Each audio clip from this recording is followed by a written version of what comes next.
आज मैं पुनः फिर आपके लिए क्लास 8 की जो ग्रामर की बुक है उसकी वॉइस चैप्टर की क्वेश्चन नंबर ई की चर्चा करता हुआ मैं आगे की ओर बढ़ूँगा। अभी आप इसमें देखेंगे कैसे बनाए कैसे जाए। क्वेश्चन ई का जो इंस्ट्रक्शन है वो कहता है change this sentences from passive voice to active voice. ये सारे सेंटेंसेस जो दिए गए हैं उसे पैसिव से एक्टिव वॉइस में चेंज करना है। अब कहता है क्या कि अब आपको पता होगा कि पैसिव वॉइस का मतलब क्या हुआ कि ऑब्जेक्ट और रिसीवर के मुताबिक वर्ब का परिवर्तन। एक्टिव वॉइस का मतलब क्या हुआ कि डूअर या सब्जेक्ट के मुताबिक वर्ब का परिवर्तन। अब मैं क्वेश्चन नंबर 1 की बात करूं तो 1 का क्वेश्चन कहता है कि the beds are being made by mother.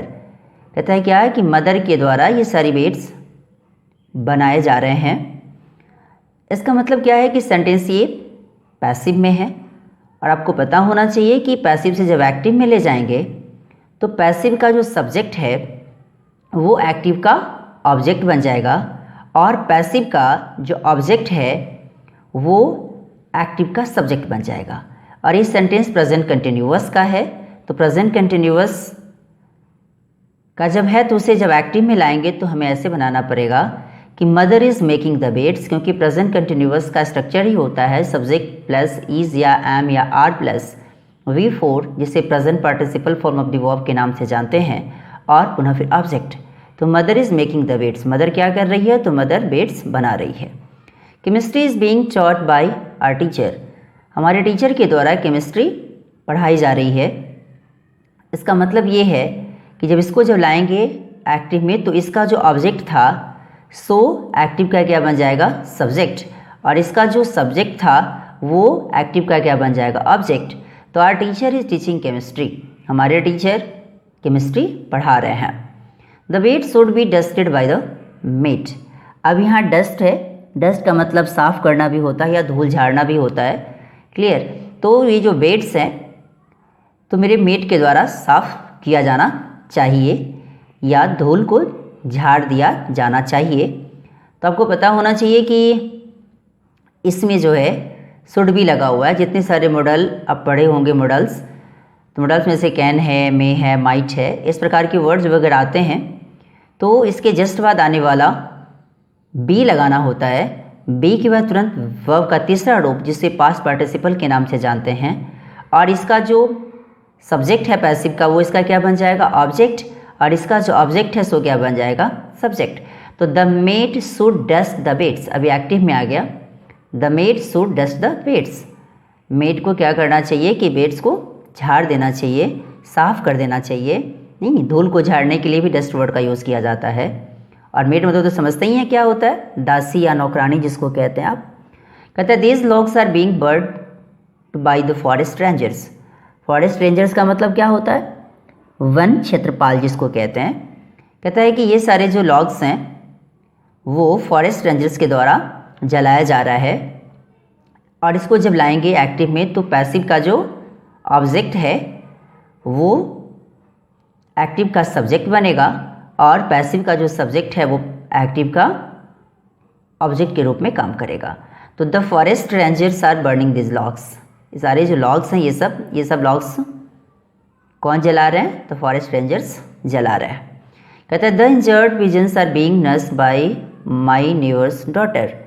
कहता है क्या है कि मेरे नेबर्स डॉटर्स के द्वारा वो जो इंजर्ड पिजन्स है, जो घायल जो पिजन्स है उसकी देखभाल किया जा रहा है। अब मतलब क्या है कि नर्स का मतलब 2 मीनिंग लगता है, वैसे तो अनेकों मीनिंग हो सकते हैं लेकिन देख रेख करना मेनली मीनिंग के रूप में यहाँ आप समझें। और यही नर्स का मतलब होता है दूध पिलाकर बच्चे को पालने के लिए भी हम नर्स वर्ड का ही यूज़ करते हैं, लेकिन यहाँ देख रेख का ही सेंस आप माने इसे। इसको जब अगर एक्टिव में लाएंगे तो इसका जो ऑब्जेक्ट था सो इसका क्या बन गया सब्जेक्ट, इसका जो सब्जेक्ट था वो इसका क्या बन गया ऑब्जेक्ट। और ये सेंटेंस देख रहे हैं प्रेजेंट कंटिन्यूअस में है तो यहाँ पे प्रेजेंट कंटिन्यूअस का स्ट्रक्चर ही होता है सब्जेक्ट प्लस इज़ या एम या आर प्लस V4 जिसे present participle form of the verb के नाम से जानते हैं और उसके बाद ऑब्जेक्ट। तो my neighbour's daughters are nursing the injured pigeons, कि मेरे नेबर्स की डॉटर्स क्या कर रही है तो जो घायल जो पिजन्स है उसकी देखभाल कर रही है। The soldier is being given an award by the president. कहता है क्या कि सोल्जर को प्रेसिडेंट के द्वारा एक अवार्ड दिया जा रहा है। तो इसको हम कैसे बनाएंगे, तो ये सेंटेंस पुनः फिर प्रेजेंट कंटिन्यूअस के फॉर्म में है और इसका जो सब्जेक्ट है सो इसका एक्टिव का ऑब्जेक्ट बनेगा, इसका जो ऑब्जेक्ट है वो पुनः फिर क्या बन जाएगा, सब्जेक्ट। तो the president is giving an award to the soldier, क्यों, क्योंकि सेंटेंस पैसिव में प्रेजेंट कंटिन्यूअस का है तो इसे एक्टिव में भी प्रेजेंट कंटिन्यूअस में ही लाएंगे। तो the president is giving an award to the soldier, जो प्रेसिडेंट है वो क्या कर रहे हैं, तो एक अवार्ड सोल्जर को दे रहे हैं। अब इसी के जस्ट बाद वाले पेज पे चलता हूँ। अब पुनः फिर नेक्स्ट पेज पे आता हूँ जो क्वेश्चन 7 है। 7 क्वेश्चन पुनः कहता है कि the toys will have been sold by the shopkeeper. कहते हैं ये सारे जो खिलौने हैं, द टॉयज, ये खिलौने शॉपकीपर के द्वारा बेचे जा चुके होंगे। इसका मतलब क्या है कि सेंटेंस से आपका पैसिव में है, पैसिव में भी ये फ्यूचर परफेक्ट टेंस का स्ट्रक्चर पे बैठाया गया है पैसिव के फॉर्म में, तो आपको सेंटेंस पुनः फिर ले जाना पड़ेगा एक्टिव में भी फ्यूचर परफेक्ट में। तो फ्यूचर परफेक्ट का स्ट्रक्चर होता है सब्जेक्ट प्लस शैल या will plus have plus V3 plus object. तो अभी आप इसको जब ट्रांसफ़र करेंगे एक्टिव में तो पैसिव का जो ऑब्जेक्ट था सो एक्टिव का क्या बनेगा, सब्जेक्ट, और जो पैसिव का जो सब्जेक्ट था वो एक्टिव का क्या बनेगा, ऑब्जेक्ट। तो जब लाएंगे तो कैसे बनाएंगे इसको एक्टिव में, तो the shopkeeper will have sold the toys. कहता है कि वो जो दुकानदार हैं वे टॉयज को बेच चुके होंगे। अब कहते हैं क्या कि 8 नंबर में the cats were being given a bath by my son. अब ये सेंटेंस आपका किस में है, तो पास्ट कंटिन्यूअस टेंस का सेंटेंस है। अब जब इसको लाएंगे एक्टिव में तो कैसे बनाएंगे, तो इसका जो ऑब्जेक्ट था सो इसका सब्जेक्ट बनेगा। तो my son was giving the cats a bath, या my son was giving a bath to the cats, इस रूप से भी आप बना सकते हैं। अब कहता है क्या, क्वेश्चन नंबर 9 पे चलूँ तो कहता है the swimming pool is being cleaned by the care taker. Care taker मतलब रखवाला या कार्यवाहक। कहता है क्या है कि वो स्विमिंग पूल किसके द्वारा साफ़ किया जा रहा है, तो केयर टेकर के द्वारा साफ़ किया जा रहा है। इसको जब बनाएंगे तो कैसे बनाएंगे, सेंटेंस आपका प्रेजेंट कंटिन्यूअस में है तो इसको लाएंगे तो the care taker is cleaning the swimming pool. जो केयर टेकर है वो क्या कर रहे हैं, स्विमिंग पूल को साफ कर रहे हैं। अब मैं बात करूं कि क्वेश्चन नंबर 10 की, this cake was baked by mother. अब कहता है क्या कि यह जो केक है वो मेरे मदर के द्वारा बेक किया गया। मतलब क्या है कि जब इसको सेंटेंस आपका सिंपल पास्ट टेंस के पैसिव में है तो इसको लाना पड़ेगा पुनः सिंपल पास्ट में ही। तो my mother bake this cake, कि मेरी माँ इस केक को बेक की। क्लियर। अब मैं बात करूं क्वेश्चन नंबर पुनः F पे बढ़ता हूं थोड़ा सा। चलिए इसी में F को भी ख़त्म ही कर दूं। चलिए अब कहता है क्या कि complete the table for passive voice of imperative sentences. तो आपको पता होना चाहिए कि इम्परेटिव सेंटेंसेस को पैसिव वॉइस में जो टेबल है उसे कंप्लीट करना है। लेकिन आप ज़रा समझें कि ये जब भी कभी सेंटेंस इम्परेटिव का हो एक्टिव से पैसिव में लाना पड़े तो इस प्रकार के स्ट्रक्चर पे उसको बैठाया जाता है। जैसे मान के चलिए क्लोज द विंडो यहाँ दिया गया है तो इसमें लेट वर्ड लगाना पड़ेगा और इसे आप सब्जेक्ट के रूप में पैसिव में मानेंगे और पुनः फिर बी लगाएंगे और फिर V3 लगाएंगे, क्योंकि पास्ट पार्टिसिपल का ही तो यूज़ करना है पैसिव में लाने के लिए, हमेशा V3 का यूज़ करना है। दूसरे की बात करूं कि इसे अनेकों प्रकार से बनाया जाता, 2-3 प्रकार तो है एटलीस्ट कम से कम 2-3 प्रकार है, लेकिन अब आपको इस बुक के मुताबिक मैं बात करूं तो इसे लेट से ही आप बनाएं।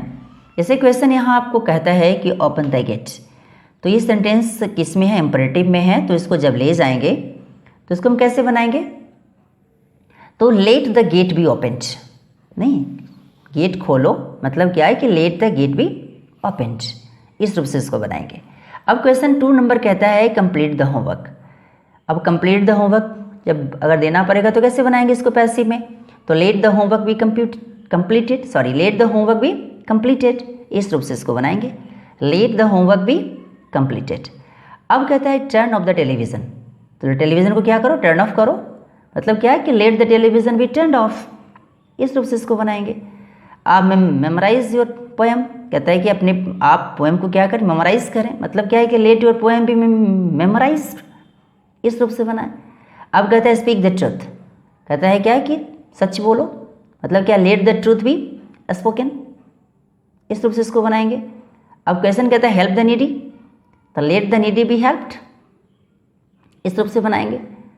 क्लीन योर कपबोर्ड, क्या करो कि जो क्लीन करना है किसको, तो आपका जो कपबोर्ड है उसको क्लीन करें, बोले तो साफ करें, तो let your cupboard be cleaned, इस रूप से इसको बनाएंगे आप। दूसरे की बात करूं, किसे मैंने बताया कि कुछ ऐसे प्रकार से बना सकते हैं, जैसे क्या कि ओपन द गेट है, तो वो ओपन द गेट का क्या मतलब कि you are order to open the gate, ऐसे ही बना सकते हैं नहीं। और उसके अलावा है एक दो रूल और है, जो अब आप सीनियर क्लास में जाएंगे तभी आप उसका यूज़ करेंगे, वैसे खैर बुक में आप देखेंगे तो आपको मिलेगा। और जो एक्स्ट्रा बुक है, वो एक्स्ट्रा बुक में जब आप अगर देखेंगे, जैसे कि और सारी बुक ग्रामर की जो बुक है, तो उसमें आपको ये मिल जाएगा। जैसे इसके अलावा भी कुछ ऐसे रूल्स हैं कि उसके रूल्स की सहायता से भी इस प्रकार के सेंटेंस को चेंज किया जा सकता है नहीं, और वो गलत नहीं होता। क्लियर। तो अभी आपने इस वीडियो में देखा कि क्वेश्चन नंबर ई और एफ जो वाइस चैप्टर है क्लास 8 की जो ग्रामर की बुक की, उसकी चर्चा मैं इस वीडियो में किया। और ये वीडियो आपको कैसा लगा इसके बारे में लाइक, सब्सक्राइब एंड कमेंट करना न भूलें, तो शेयर भी करें ताकि ज़्यादा से ज़्यादा बच्चे इसे देखकर कुछ सीख सकें। Thanks a lot.